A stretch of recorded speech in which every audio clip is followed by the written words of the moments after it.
Dear student, अगर आपको भी किसी क्वेश्चन में डाउट है तो आपको उस क्वेश्चन का फोटो खींचना है और क्रॉप करना है। तुरंत 5 सेकंड में उस क्वेश्चन का आंसर वीडियो सॉल्यूशन के साथ आपको मिल जाएगा। फिर चाहे आपका क्वेश्चन होमवर्क का हो, सीबीएसई बोर्ड का हो, राजस्थान बोर्ड का हो या अदर किसी भी बोर्ड का हो, या क्लास 6 से 12 आईआईटी जेईई नीट या फिजिक्स केमिस्ट्री बायोलॉजी मैथ के इन सभी सवालों का जवाब मिलेगा डाउटनेट पर। साथ ही डाउटनेट पर क्लास 9 से 12 के बच्चों के लिए लाइव क्लासेज हिंदी मीडियम और इंग्लिश मीडियम में चल रही है। 3 करोड़ से ज़्यादा बच्चे इस एप्लीकेशन पर पढ़ाई कर रहे हैं। डाउटनेट के इस एप्लीकेशन को अभी डाउनलोड कीजिए, लिंक मिलेगा डिस्क्रिप्शन में। अगर आप कक्षा 10th के छात्र हैं और 2021 की बोर्ड एग्जाम में शामिल हैं तो ये वीडियो आपको शुरू से अंत तक देखना है। विज्ञान में अब मिलकर फोड़ेंगे 90+। नमस्कार प्यारे बच्चों, स्वागत है आप सभी का आपके अपने YouTube चैनल में। तो वीडियो को शुरू करने से पहले आप सभी से मेरी एक रिक्वेस्ट है, यदि अभी तक आपने हमारे चैनल को सब्सक्राइब नहीं किया है तो सब्सक्राइब कर लीजिए और साथ में नोटिफिकेशन बेल को प्रेस कर लीजिए। तो कक्षा 10 विज्ञान में जो रिवीजन क्लास है वो आपकी शुरू हो चुकी है और रिवीजन क्लास में आज का जो हमारा चैप्टर है, चैप्टर नंबर 1 है भोजन एवं मानव स्वास्थ्य। तो सबसे पहले हम बात करेंगे भोजन और मानव स्वास्थ्य, यानी भोजन और मानव स्वास्थ्य जो आपके चैप्टर नंबर 1 है। ये आपके बोर्ड परीक्षा में इस चैप्टर से कितने क्वेश्चन पूछे जाएंगे, तो ये टोटल आपके ये चैप्टर आपके टोटल 5 नंबर का है। यानी बोर्ड परीक्षा 2021 में इस चैप्टर से आपके 5 नंबर के क्वेश्चन है वो पूछे जाएंगे और संशोधित पाठ्यक्रम के अनुसार हम जो रिवीजन क्लास है वो हम पढ़ने वाले हैं। और रिवीजन क्लास में आपको ओनली मैंने वही क्वेश्चन रखे हैं जो सिलेक्टेड क्वेश्चन है जो आपके 2021 की बोर्ड एग्जाम में पूछे जाएंगे। अगर आपने ये वीडियो शुरू से अंत तक देख लिया तो आप इस चैप्टर से 5 नंबर है वो आराम से बना सकते हैं और इनके अलावा आपको कुछ भी नहीं पढ़ना है। तो देखिए, सबसे पहले हम बात करेंगे कि इस अध्याय से बोर्ड परीक्षा 2021 में 3 प्रश्न पूछे जाएंगे। यानी ये जो चैप्टर है आपके भोजन एवं मानव स्वास्थ्य, तो इस चैप्टर से आपके 3 क्वेश्चन है वो पूछे जाएंगे, जिसमें आपके 3 क्वेश्चन आएंगे जिसमें एक अंक के और एक प्रश्न आएगा वो आपके 2 अंक का आएगा। यानी इस चैप्टर से आपके 3 प्रश्न है वो तो आपके एक अंक के आएंगे, यानी छोटे क्वेश्चन आएंगे, शॉर्ट क्वेश्चन आएंगे। कितने क्वेश्चन आएंगे? 3। और एक क्वेश्चन आपके लॉन्ग टाइप का आएगा, बड़ा क्वेश्चन आएगा जो कितने नंबर में पूछा जाएगा? 2 नंबर में पूछा जाएगा। अब देखिए, सबसे पहले हम बात करेंगे कि जो छोटे क्वेश्चन है, अगर आपने ये वीडियो शुरू से अंत तक देख लिया तो मैं गारंटी देता हूं कि आपको इस चैप्टर में और कुछ नहीं पढ़ना है। अगर आपको 5 नंबर बोर्ड परीक्षा 2021 में बनाना है तो ये वीडियो आपको शुरू से अंत तक देखना है। तो देखिए, सबसे पहले आपके शॉर्ट क्वेश्चन, अब इस बार शॉर्ट क्वेश्चन भी आपके बोर्ड परीक्षा में पूछे जाएंगे। तो मैंने कुछ शॉर्ट क्वेश्चन लिए हैं जो आपके वेरी वेरी इंपॉर्टेंट है। यानी आपने अगर इन शॉर्ट क्वेश्चन को अच्छे से तैयार कर लिया तो इनके अलावा आपको इस चैप्टर से और कुछ नहीं पढ़ना है। ओके, तो इसमें पहला क्वेश्चन आपके क्या है कि प्रोटीन कुपोषण के कारण कौन सा रोग उत्पन्न होता है। यानी जो प्रोटीन कुपोषण है उसके कारण है कौन सा रोग उत्पन्न होता है, तो इसका आंसर क्या आएगा आपके क्वाशियोर्कोर या मेर्समस रोग।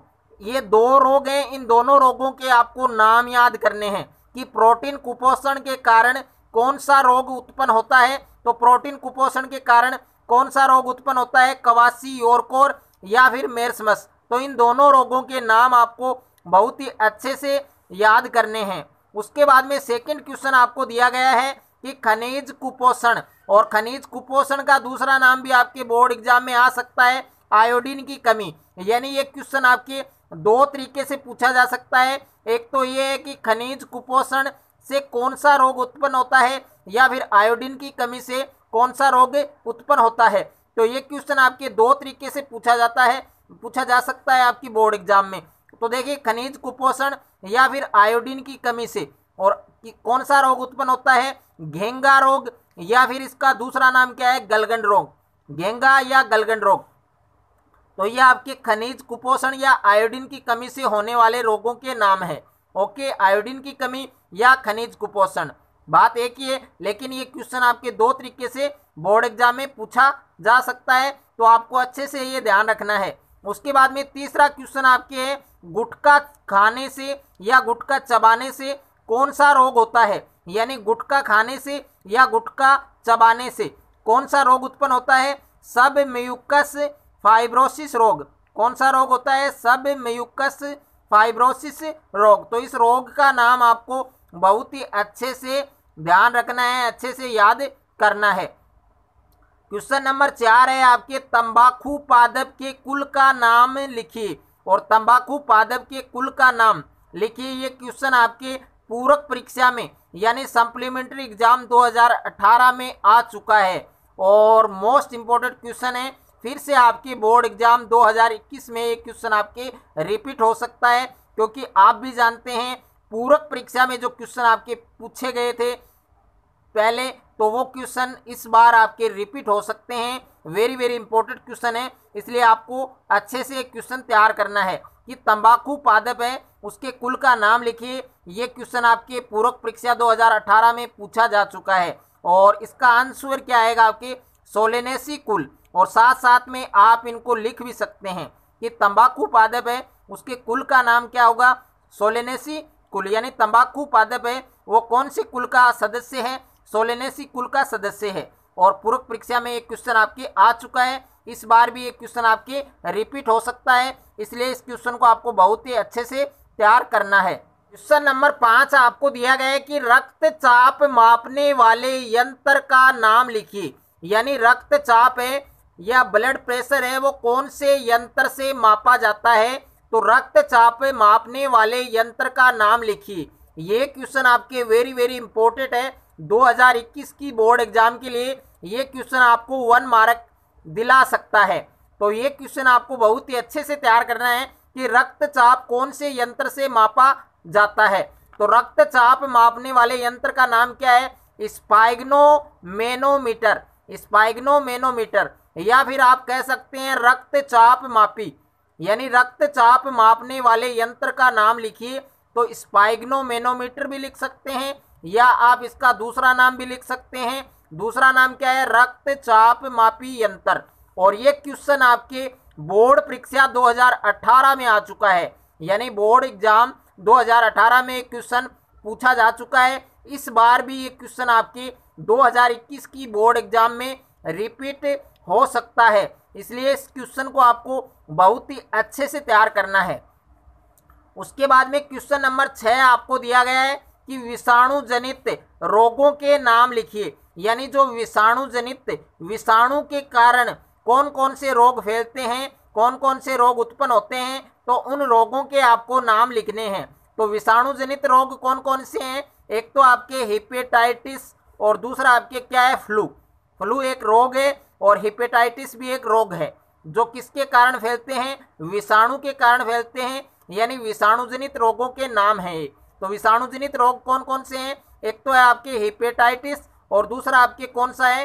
फ्लू। तो इन दोनों रोगों के नाम आपको अच्छे से तैयार करने हैं और ये क्वेश्चन आपके बोर्ड परीक्षा 2018 की एग्जाम में आ चुका है, इसलिए आपके क्वेश्चन रिपीट हो सकता है और आपको बहुत ही अच्छे से ये क्वेश्चन तैयार करना है। उसके बाद में क्वेश्चन नंबर 7 आपको दिया गया है कि तंबाकू में पाए जाने वाले एल्केलॉइड का नाम लिखिए। यानी तंबाकू में कौन कौन से एल्केलॉइड है वो पाए जाते हैं। यानी तंबाकू में पाए जाने वाले जो एल्केलॉइड है उसका आपको नाम लिखना है और ये क्वेश्चन आपके बोर्ड परीक्षा 2018 की एग्जाम में ये क्वेश्चन आपके रिपीट हो चुका है। इस बार भी आपके बोर्ड परीक्षा में पूछा जा सकता है, इसलिए इस क्वेश्चन को आपको बहुत ही अच्छे से तैयार करना है कि तंबाकू में पाए जाने वाले एल्केलॉइड।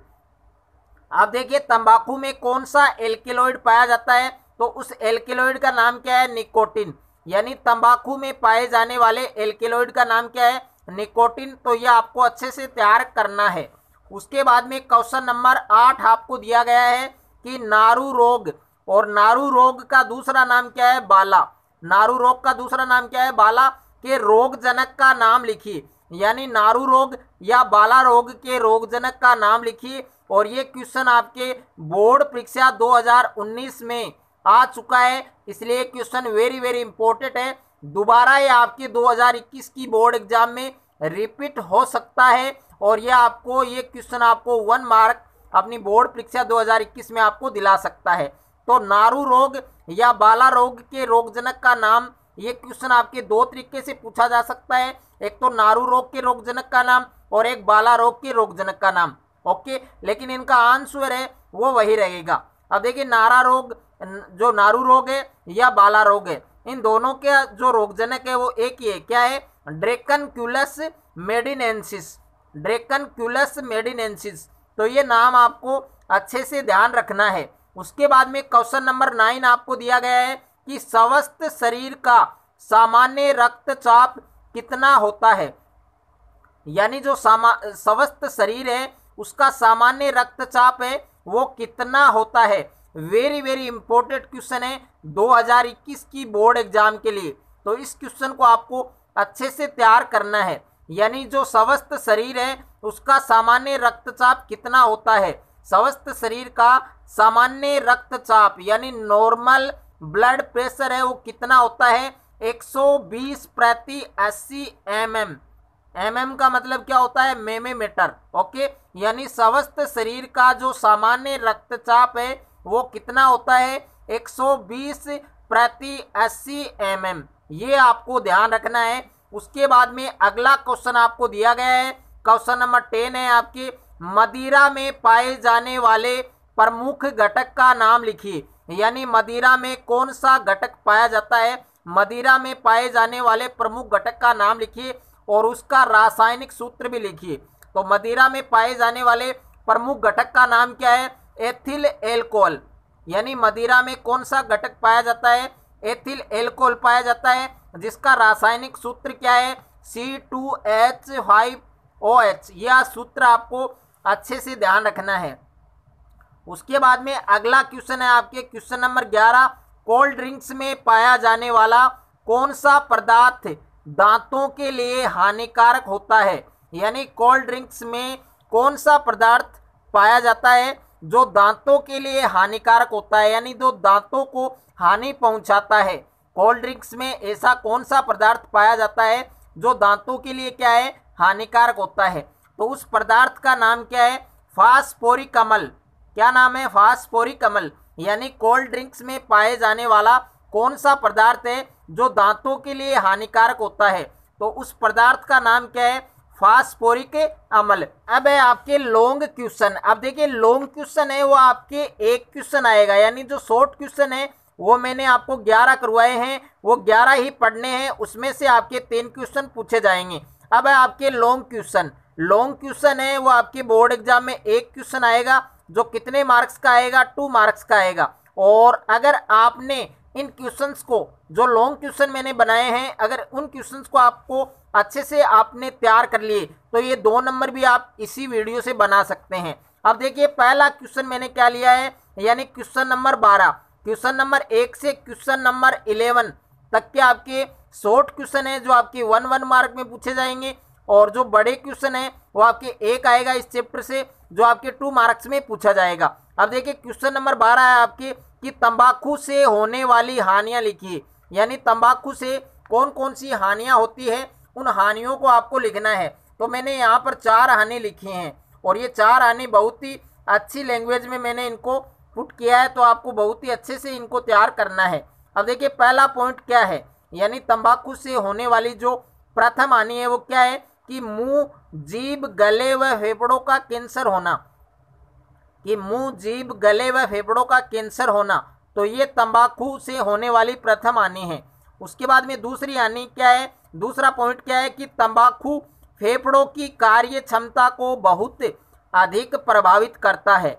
यानी जो तंबाकू है वो फेफड़ों की कार्य क्षमता को बहुत ज़्यादा प्रभावित करता है, बहुत ज़्यादा इफेक्ट करता है। और तीसरा पॉइंट क्या है कि गर्भवती महिलाओं द्वारा तंबाकू का सेवन करने पर भ्रूण विकास की जो गति है वो मंद पड़ जाती है, यानी धीमी पड़ जाती है। गर्भवती महिलाएं हैं, अगर उनके द्वारा तंबाकू का सेवन किया जाता है तो तंबाकू का सेवन करने पर जो भ्रूण विकास है उसकी गति है वो मंद पड़ जाती है, यानी धीमी पड़ जाती है। उसके बाद में चौथा पॉइंट क्या है कि हृदय रोग, हृदयाघात, छाती में जकड़न, दर्द आदि प्रकार के जो रोग हैं वो भी तंबाकू के सेवन से होते हैं। यानी हृदय रोग, हृदयाघात, छाती में जकड़न, दर्द आदि प्रकार के जो रोग हैं वो भी किसके सेवन से होते हैं?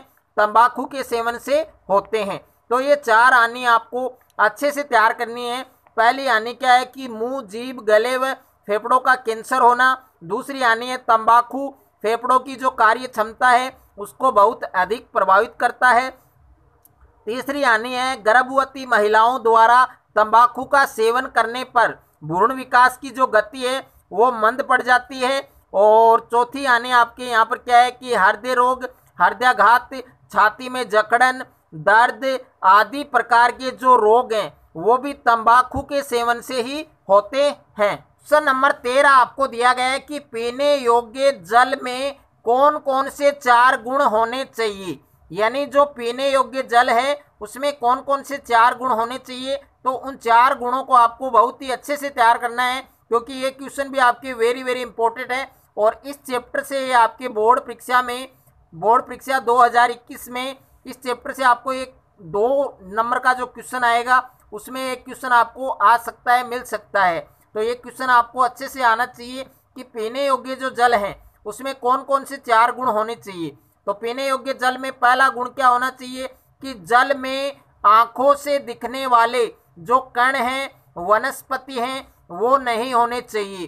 कि जल में आंखों से दिखने वाले कण, वनस्पति आदि नहीं होने चाहिए। और दूसरा गुण क्या है कि जल का जो पीएच है वो संतुलित होना चाहिए। जल का पीएच कैसा होना चाहिए? संतुलित होना चाहिए। और तीसरा गुण क्या है कि जल में पर्याप्त मात्रा में ऑक्सीजन है वो घुली हुई होनी चाहिए, यानी ऑक्सीजन की मात्रा होनी चाहिए। 4 नंबर गुण क्या है कि जल में हानिकारक सूक्ष्म जीव नहीं होने चाहिए।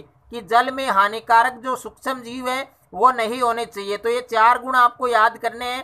पहला गुण क्या है कि जल में आंखों से दिखने वाले कण, वनस्पति आदि नहीं होने चाहिए। और जल का जो पीएच है वो कैसा होना चाहिए? संतुलित होना चाहिए। और जल में पर्याप्त मात्रा में ऑक्सीजन घुली होनी चाहिए। और जल में जो हानिकारक सूक्ष्म जीव हैं वो नहीं होने चाहिए। तो ये 4 गुण आपको अच्छे से तैयार करने हैं। क्वेश्चन नंबर 14 है आपके संतुलित भोजन व कुपोषण से क्या तात्पर्य है। इन दोनों की परिभाषा आपके वेरी वेरी इंपॉर्टेंट है 2021 की बोर्ड एग्जाम के लिए। तो इन दोनों की परिभाषा आपको बहुत ही अच्छे से तैयार करनी है। एक तो आपके संतुलित भोजन है, दूसरा आपके कुपोषण है। तो देखिए आपको हेडिंग में लिखना है संतुलित भोजन, उसके बाद में आपको इसको हाईलाइट करना है और इसकी डेफिनेशन है वो आपको लिखनी है। अब डेफिनेशन जो मैं यहाँ पर लिख रहा हूँ, जो बता रहा हूँ आपको, जो समझा रहा हूँ, वही आपको बोर्ड की कॉपी में लिखनी है कि वह भोजन जिसमें सभी आवश्यक पोषक उचित मात्रा में उपलब्ध हो। यानी वह भोजन जिसमें सभी आवश्यक पोषक तत्व, यहाँ पर क्या आएगा? तत्व।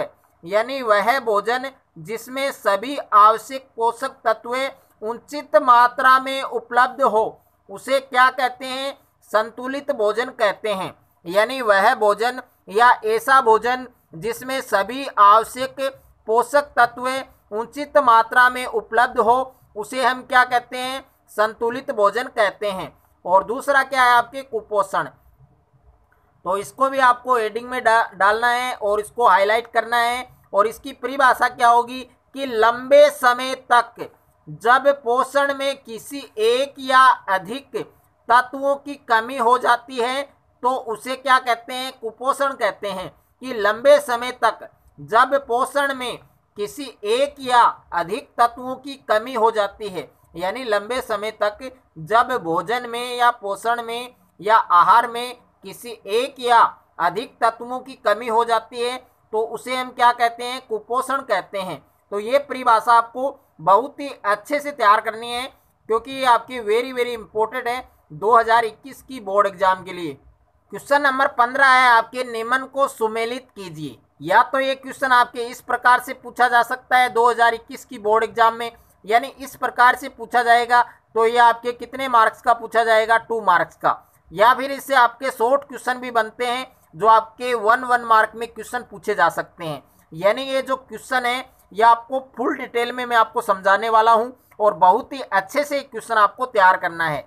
यहाँ पर विटामिन है और यहाँ पर कमी से होने वाले रोग, यानी विटामिन ए की कमी से होने वाले रोग का क्या नाम है? रतौंधी।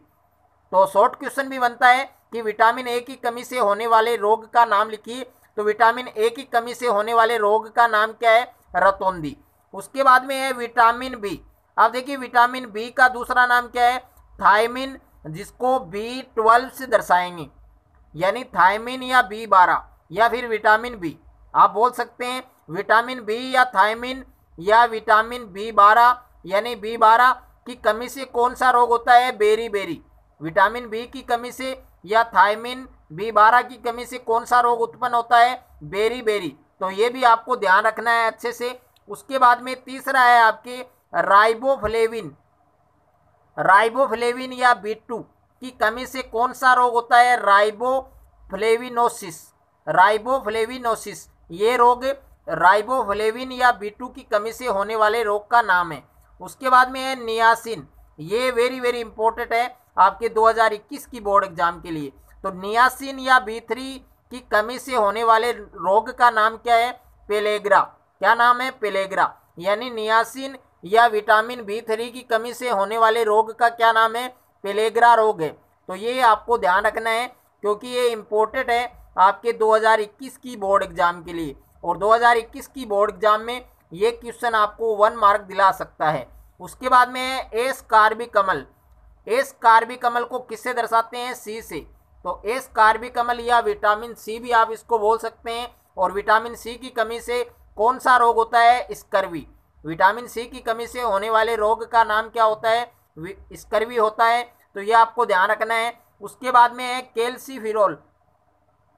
कैल्सीफिरोल, यानी विटामिन डी भी आप इसको बोल सकते हैं। विटामिन डी या कैल्सीफिरोल की कमी से होने वाले रोग का नाम क्या है? रिकेटस।